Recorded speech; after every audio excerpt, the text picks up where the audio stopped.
Hey boys and girls, today we're going to read Thanksgiving Then and Now by Jessica Gunderson, illustrated by Hae-Young Shin. Thanksgiving celebrations. The Pilgrims landed in America in November 1620.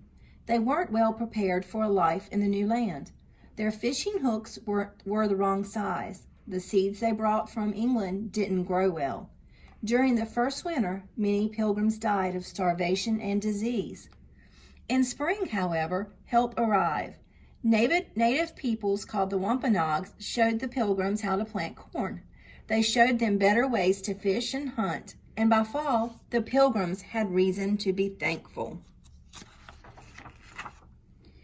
In the fall of 1621, the pilgrims began harvesting their crops.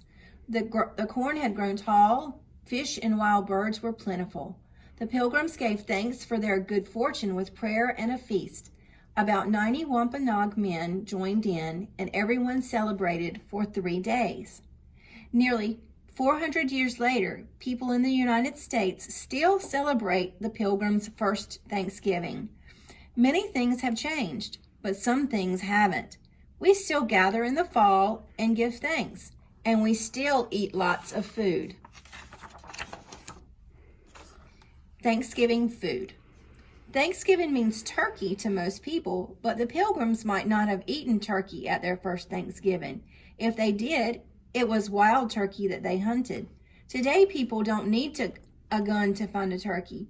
Most grocery stores sell frozen turkeys.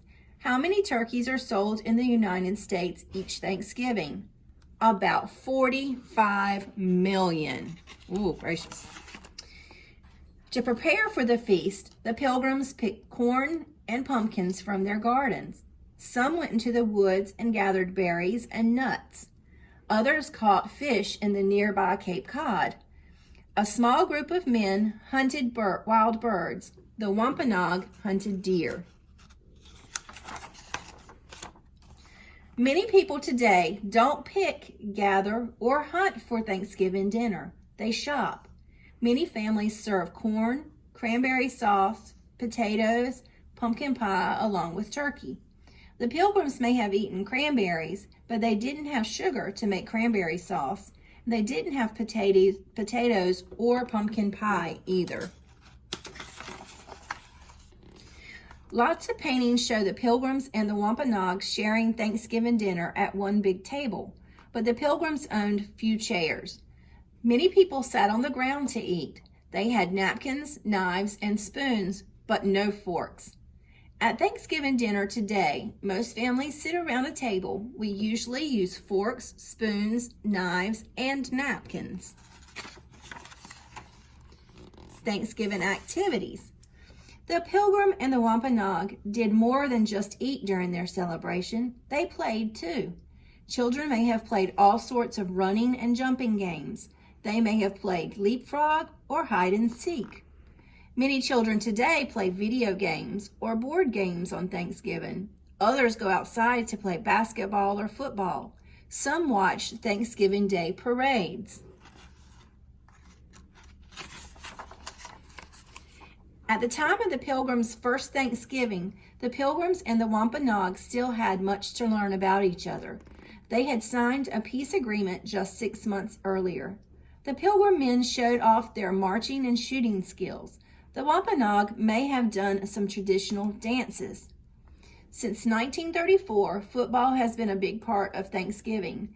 That year, the Detroit Lions, a professional football team, began the tradition of playing on Thanksgiving Day game. Other teams soon followed. Today, millions of people gather in front of the TV to watch their favorite teams play. The Pilgrims were very religious people. While they did not spend all of Thanksgiving in prayer, they likely took some time to pray. The Wampanoag also had strong beliefs. They had a tradition of being thankful for everything Mother Earth gave them. It was a long ago. Thanksgiving is a time to celebrate with loved ones.